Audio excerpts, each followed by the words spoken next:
Hi,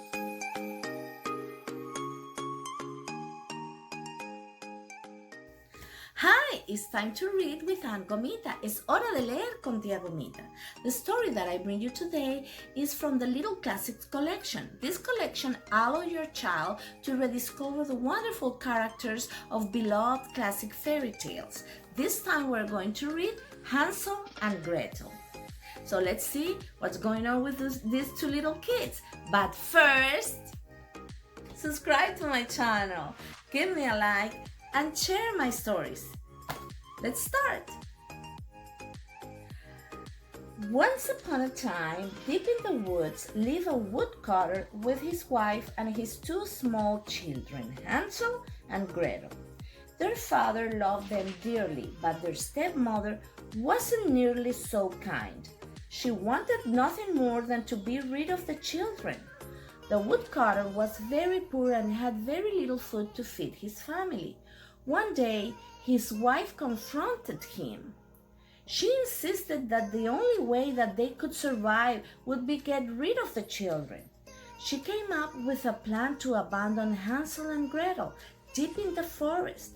Reluctantly, their father agreed.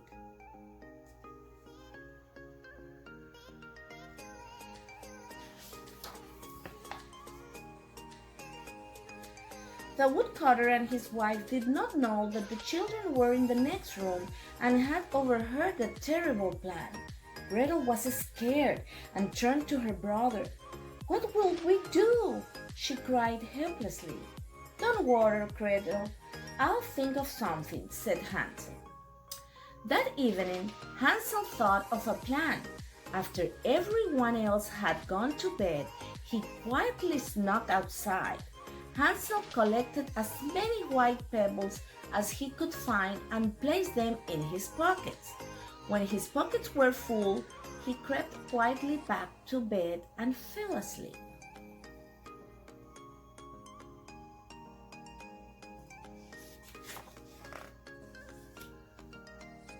At the break of dawn, their stepmother woke Hansel and Gretel. "Get out of bed," she yelled sternly. "You'll be helping your father cut wood in the forest today." She shoved the children out the door and locked it behind them. The children obediently followed their father through the forest. As they walked, Hansel secretly dropped the pebbles from his pocket. If they became lost in the forest, he knew that the pebbles would lead them back home.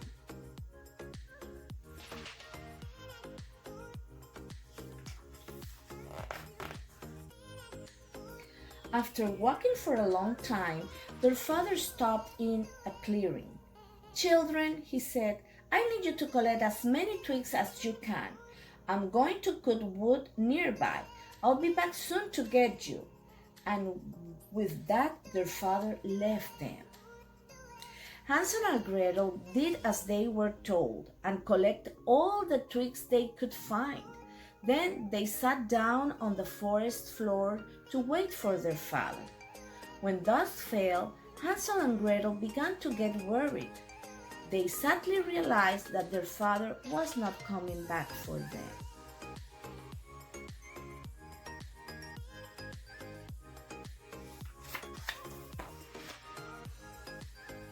"We're lost," Gretel sobbed. "Not quite," Hansel replied, pointed to a white pebble at her feet. "I dropped these pebbles while we walked. Now, all we have to do is follow them back home." Just as Hansel had planned, the pebbles led the children right back to their doorstep. When their stepmother saw that Hansel and Gretel had returned, she was furious. She sent them straight to bed without dinner. They were very hungry, but the children obeyed her. They were very happy just to have a warm bed to sleep in.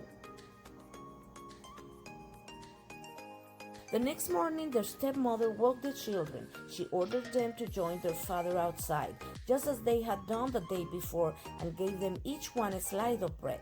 Hansel had been too tired to collect pebbles the night before, so he decided to drop breadcrumbs along the path instead. This time, the woodcutter led Hansel and Gretel even deeper into the forest.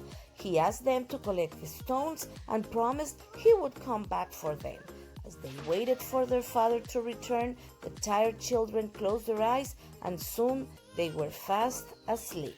The next morning, Hansel woke up and discovered that all of the breadcrumbs had disappeared. The birds must have eaten them, Gretel said sadly.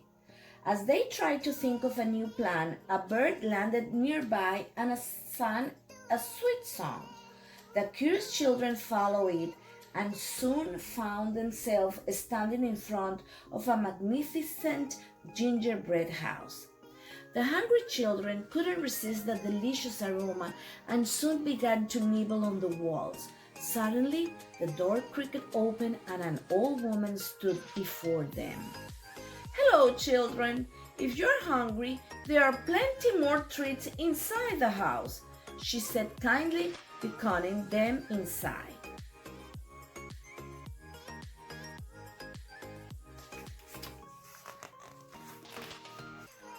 When they entered, the children found a wonderful feast laid out on the kitchen table. There were plates piled high with cookies, cakes, and pies. There was more food than they had ever seen before. "Don't be shy. Eat as much as you like," the old woman said. Hansel and Gretel began to eat. The children had no idea that the kindly old woman was really a witch in disguise. She had spent a long time making her house and was angry that Hansel and Gretel had eaten so much. The witch planned to cook the children and eaten them. After the children ate, the witch locked Hansel in a cage. The next few days, Gretel was forced to do chores around the house. The witch continued to feed Hansel. "I'll make you nice and plump, and then I'll eat you," she cackled. From time to time, she would ask Hansel to stick his finger out of the cage. Then she would pinch it to see how fat he was getting. Gretel soon realized that the old witch was nearly blind. "Hansel, the next time she asks to feel your finger, hold out this chicken bone," Gretel instructed. "If she thinks you are too skinny, she won't eat you." From then on, each time the witch asked how fat he was, Hansel would give her the chicken bone to pinch.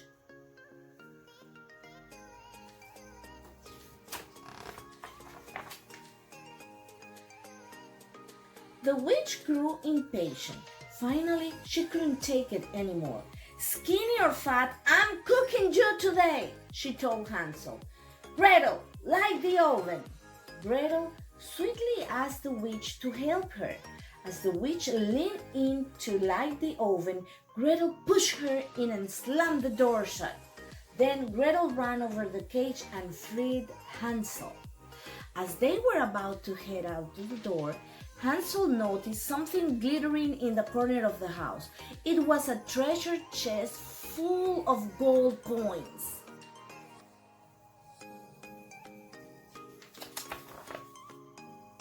Together, the children carried the chest down the forest path. They followed the same chirping bird that had led them to the gingerbread house many weeks ago. This time, the bird led them through the woods right back to their father's doorstep. When they arrived, they found their father alone in the house. He had finally realized that his wife was terrible, wicked, and had sent her away. When he saw them, their father scooped Hansel and Gretel up in his arms. He had missed them so much. Finally, they are together. "Papa, we have a surprise for you," Hansel said, revealing the chest full of coins.